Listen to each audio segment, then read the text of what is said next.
my name's the Amazing Tristeon, and today we will be exploring and working on a ranch in Minecraft. Let's get started!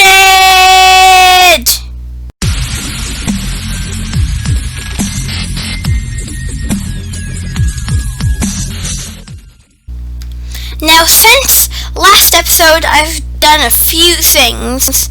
I've done lots of mining, lots of wood chopping, I've added these little shelves, but most importantly, I've outlined an entire building complex. And don't worry, I know these doors in that building are really ugly. They're not permanent. I'm just trying to catch some mobs because I want to tame a skeleton, but they require bones. Yes, these are just the simplest traps. One is a door trap. If you walk in, you die. You don't die, but you get trapped in there. And here we have my mini murder fort. You just step in, and you're in here, and you can go down to slits in order to attack when night comes. So that's all fairly basic. But here we have the outline for the animal ranch to be. Now it's a fairly big ranch. We have this big, like seriously big area for one animal. Precisely, this one's for either the pigs or sheep and cows. Yeah, sheep and cows will be in the same place because they can coexist. And then here we have a different one, which also is very big and goes to here. And then we have this. Yeah, that's kind of confusing. Yeah, this one also goes here, and here we have a little smaller one, so it'll be for chickens. Yeah, so it's a fairly simple farm, a ranch to give us a proper food source, not the berries.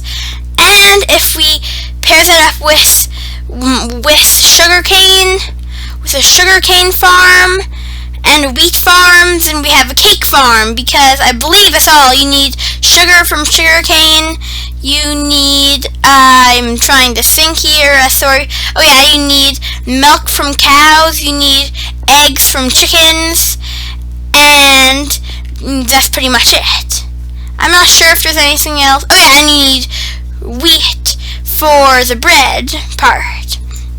So then, if we do it right, we'll actually have a full cake farm, kind of, which will be a great source of food, and bread will also be available, which is also a really good source of food, and meat will be available, which is also a really good source of food. So, fairly simplistic, but fairly simplistic, but still super useful. Yeah, sorry for butchering my words here. So, the first thing we have to do is actually build a thing using all of the wood I gathered. Now, please keep in mind that I'm trying out a new concept here where I have mini lessons during the time lapse. So if you don't like it, just be sure to tell me. Okay, are you ready for the time lapse? Now for why I made this ranch. Animal cruelty is a serious problem in the modern world, given how we raise animals with a focus on profits and efficiency of all else. Here are 3 horrible examples of animal cruelty that really stand out. Number 1, more than 80% of factory farm pigs have pneumonia, which is a terrible disease that infects the lungs. When they are slaughtered, they're forced to live in ways that's not even sort of healthy for their bodies. They're not even treated like animals, just meat factories.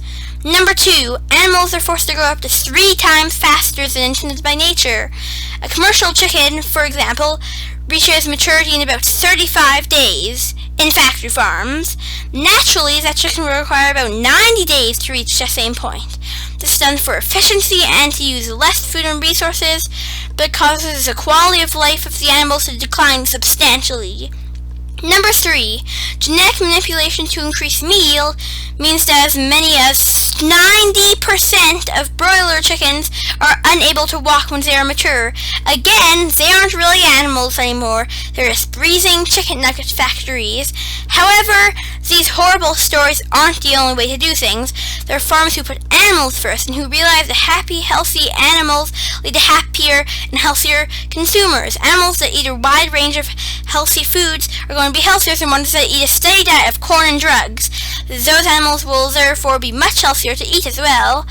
When I was designing this ranch, the first priority I had was to make sure that I was able to sustain happy, healthy animals, not the zombie meat factories that are only barely alive. Factors like wide open spaces, spacious shelters, and spaces that suit the different type of animal are what make sure this is the furthest thing from a modern factory farm. And there, the fencing is completely done. Actually took a lot more resources than I actually initially expected. I came in with about 9 stacks and went out with about 4. And I thought that it would need much less, but it turns out there's actually a lot of fencing, and it took a lot of time. Okay, so if you looked very carefully in the time lapse, you might have seen something else. This. Now, while we have our main base and all, it's nice to have little outposts kind of scattered throughout the world. This is one example of it. When completed, it'll be a fully functioning house with supplies that we'll need for the animal operation, such as shears, milk buckets, etc. And it'll be a proper house. The first one I've done on the series. Plus, this will be a great place for me to go and help the animals. Now, I hope you enjoyed this time lapse, and I also hope you enjoyed the little mini lesson format. Okay, now time for adventure. We will try to explore until we find an ocean. Now, I said I would go adventuring now, but now I'm not because it's thundering. So I'm not. Normally you can sleep. Oh wait, it's not thundering? Is it not? Okay, I'm seriously confused right now. Oh, it is thundering. Yeah, you can sleep during a thunderstorm when you can't normally sleep in the day. Is it still thundering? No. Okay, now we can actually go. Here's my adventuring kit. Some leather, cooked beef, just carpets, some iron in case I need it, some wood in case I need it, some leftover stuff in case I need it, my bed, a pickaxe, a shovel, and a sword. This won't be a particularly long adventure just until we... Oh, wait. I forgot one thing for my adventure. Now, this is actually something I did off camera, but it's probably one of my favorite additions in this world. It is where... Yeah, storage systems definitely beats the old one, but I don't have enough item frames to make it perfect yet, so I don't know where it is. Maybe in here?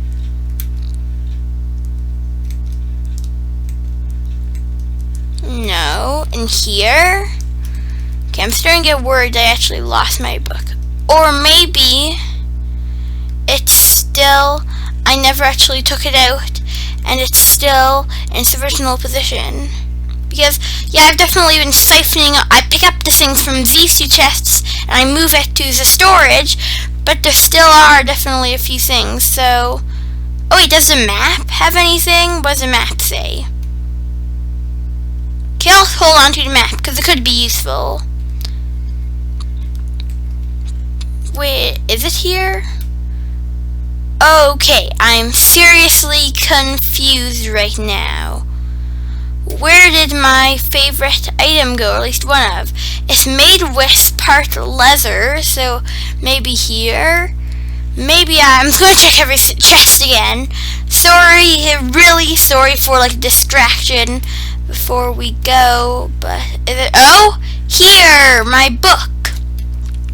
Now, how this adventure book works is on it, I write down the coordinates of lots of important things. That way, if I forget the location, I can just open up the coordinate book and see where to go. Okay, let's go. Now I'm going to hold the adventure map just to see if I can lead anywhere. And one of my projects I should do is make like a path from the hobbit hole all the way to this house to be.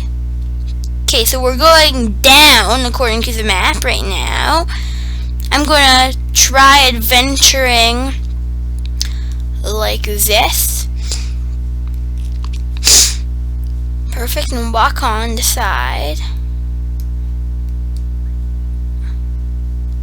Okay. Nice. I still haven't found anything, but I'm bound to find something soon, I guess. And while I'm at it, it fills out the map, so that's always useful. Okay. Ugh. This is annoying. Very annoying. Oh, so I come across some mountains, and one of the usefulness of the adventure map is that once again you can track where you started, because that's I would, if I was in Java, I would use a banner to mark the position, but for some reason, and ones I don't understand, that feature is not on Minecraft Bedrock. Now I have Minecraft Java, but I'm really bad at it, and this is on Bedrock, so I can't really do a Java. Oh, I find a river. Oh, that's the same river that we follow. Oh, it leads to a delta, kind of, Taiga Delta. Oh, and that Taiga Delta doesn't lead to a river? I was sure it did, but, well, I was sure it would, but I guess not. Oh, but think again! I see something! I see the ocean! Now, this isn't actually a bad length at all. I can totally make eventually, once I actually am there, I can totally make another tunnel to there. It's not really long at all. Okay, so apparently there's mountains. This is cool. It's kind of like a bay. And it's a pretty deep, so then that's easy fish. And it would be a beautiful place to have a build. Just find like an island in the middle of nowhere and try and build there. Perfect. And there's even a sea turtle. Ah, hello. I'm going to keep you in your natural habitat for now. Don't worry. But bye, sea turtle. This was a perfect adventure. Now, I know it wasn't exactly that long. You're right, it wasn't really that long, but it was definitely worth it.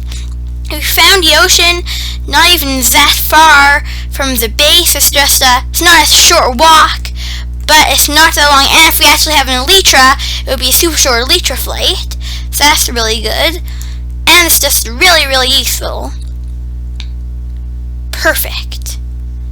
So now we need to find our way back. And the good thing with this is that I have an easy way to find my way back. All I have to do is retrace my steps on the map. Just follow the line on the adventure map. Now I really actually like maps in Minecraft. They're useful for exploring. They're useful for documenting a build. They're useful as decoration in Java, not in Bedrock, because you can't place them on the same block, pretty much. Even if they're on different sides of the block, you make an infinite room that goes on forever. Oh, and we're already back at the ranch. Okay, I have one question. The ranch is big, but it's also only a single outline. Can you possibly see it on the map? Or do fences not have something on the map? I guess they don't have anything on the map. Well, it's still great. Oh, that's where my bed went. I was so confused. I was sure I had picked it up after I went to sleep, but nope. I hadn't. So, this is perfect. Okay, but I need to now get my bed.